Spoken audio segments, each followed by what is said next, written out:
This video is sponsored by V-Guard. तुहिन सिन्हा, कांग्रेस आपसे मुख्यमंत्री का चेहरा पूछ रही है और प्रधानमंत्री कोना दर कोना राजस्थान के सीएम फेस ढूंढ रहे हैं।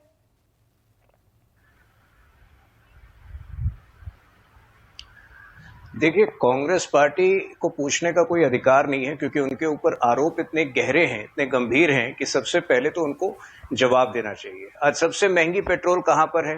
राजस्थान में।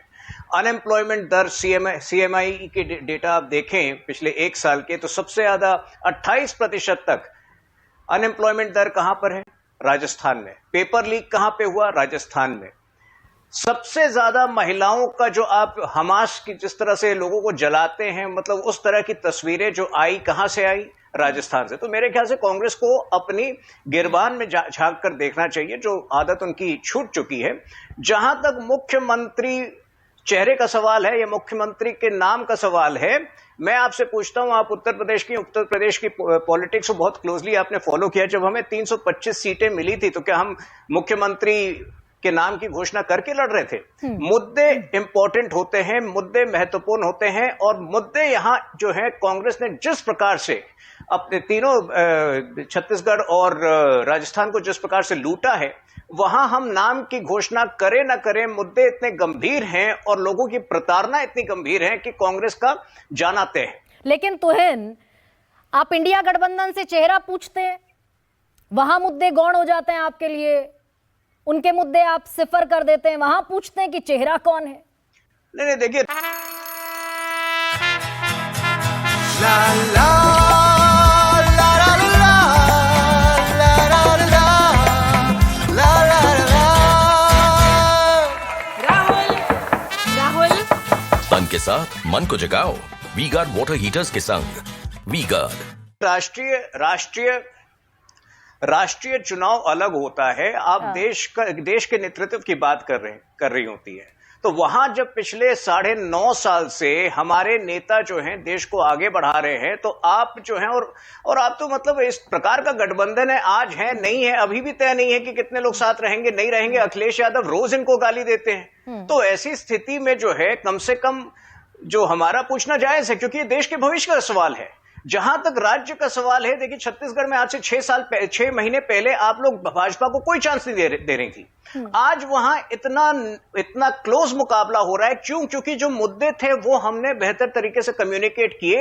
जो वहां पर कुशासन हो रहा था, उसके खिलाफ जो लोग जनता पूरी तरह से त्रस्त थी, उन तक जो हमारा रीच आउट था वो बेहतर था। और आज जो है हो सकता है छत्तीसगढ़ में हम जीत रहे हो। तो क्या वहां नाम जब मुद्दे इंपॉर्टेंट होते हैं, जब मुद्दे गंभीर होते हैं, तो नाम की आवश्यकता, चेहरे की आवश्यकता नहीं होती है। नहीं तो अशोक गहलोत यही पूछ रहे हैं फिर आपसे तुहिन कि ओपीएस पर स्टैंड क्या है आपका? मुद्दों पर भी बात नहीं करना चाहते आप। आपने राजस्थान के अनएम्प्लॉयमेंट रेट की चर्चा की, 26 समथिंग। हरियाणा का 36.50 है, और ओपीएस पर स्टैंड आप बताना नहीं चाहते हैं। राजस्थान, देखिए, आप एक भाजपा, आप देखिए, पूरे देश की अगर आप बात करें, कल एसबीआई का रिपोर्ट अगर आपने पढ़ा हो, तो पूरे देश में इस वक्त जो है 5 साल में न्यूनतम स्तर पर अनएम्प्लॉयमेंट है, और कांग्रेस के पास कोई मुद्दा ही नहीं बच रहा है। इन्फ्लेशन का दर अगर आप देखें तो आज रिटेल इन्फ्लेशन का दर 5% से नीचे चल रहा है। और ऐसी अवस्था में कांग्रेस हमेशा बौखला जाती है, वो प्रधानमंत्री के परिवार वालों के ऊपर गालियां देनी शुरू करती है। और कल यही आपने देखा जो खारगे जी ने कहा। तो इनके पास मुद्दे समाप्त हो चुके हैं। और ये इसका आप देखिए, भाई बहन को ये नहीं पता है कि पेट्रोल जीएसटी में शामिल है कि नहीं। ये हमने 2 बार देखा पिछले 1 हफ्ते में। इनको एमएसपी का फुल फॉर्म नहीं पता है। तो जब मुद्दों के अभाव में ये हमसे सवाल पूछ रहे हैं, सवाल जनता इनसे पूछ रही है। जनता इतनी त्रस्त है कि जनता अगले 10 दिन में इनको रफू चक्कर करने वाली है, इनको बाहर करने वाली है। नहीं, अच्छा ठीक है, बाहर हो जाएंगे। मैं खुद राजस्थान में आज से 10 दिन पहले था, जयपुर में 2 दिन था मैं वहां पर। राजस्थान की बात मैं कर रहा हूं। 2/3 मेजॉरिटी आप लिख के ले लीजिए। 3 तारीख को दोबारा मैं आपसे मिलूंगा आपके शो पर। राजस्थान में इस वक्त माहौल ऐसा है कि 2/3 मेजॉरिटी वहां तय है भारतीय जनता पार्टी के लिए। नहीं तो उसके बाद तो चुनना पड़ेगा ना तुहिन। प्रधानमंत्री कह रहे हैं, मैं मान लेती हूं उनकी बात। 3 दिसंबर कांग्रेस उत्तर प्रदेश में भी फिर चेहरा चुनेंगे। देखिए, मैं आपको 2014 के बाद अनेक अनेक ऐसे चुनाव गिना सकता हूं, 2014 के बाद अनेक ऐसे चुनाव गिना सकता हूं जहां भारतीय जनता पार्टी बिना सीएम के चेहरे की घोषणा की चुनाव लड़ने गई थी और बहुत अच्छे परिणाम आए। 2014 में महाराष्ट्र में, 2014 के अंत में ही झारखंड में, 2017 उत्तर प्रदेश में जहां 325 सीटें आई। तो जब बार बार मैं कह रहा हूं, जब मुद्दे गंभीर होते हैं, जब जनता की समस्याएं समझ पाती है ऑपोजिशन, तो उस वक्त स्टेट इलेक्शंस में कम से कम चेहरे की आवश्यकता नहीं होती है। और एक सामूहिक नेतृत्व जो है दोनों राज्यों में, अगर देखिए हम चूक रहे होते तब यह सवाल पूछना इनका जायज था। छत्तीसगढ़ में पिछले 6 महीने में इतनी बेहतर तरीके से भारतीय जनता पार्टी एकजुट हुई है और लड़ रही है कि मेरे ख्याल से ये इस बात को प्रमाणित करता है कि चेहरा जरूरी नहीं था। छत्तीसगढ़ में आप एकजुट हो गए, राजस्थान की सिर फुटअव्वल के बारे में भी थोड़ा आलोक डाल दीजिए, थोड़ा सा प्रकाश इस पर भी डालिए।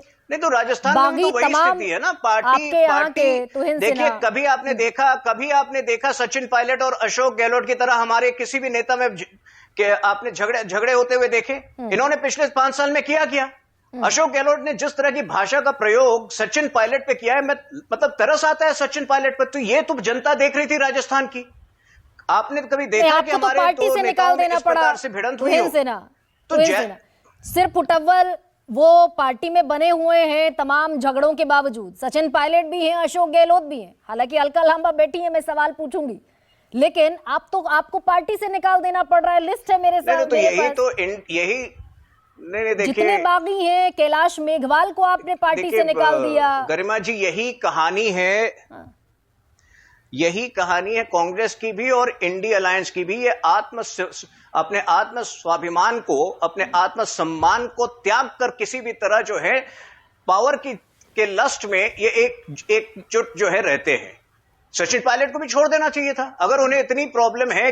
मतलब उनके पिता पॉलिटिक्स में थे, इतने बड़े नेता थे। अगर उनको इतनी पॉलिटिक्स थी, इतनी परेशानी थी अशोक गहलोत से, तो क्या जरूरत थी कि वो गाली खाकर आज साथ में है?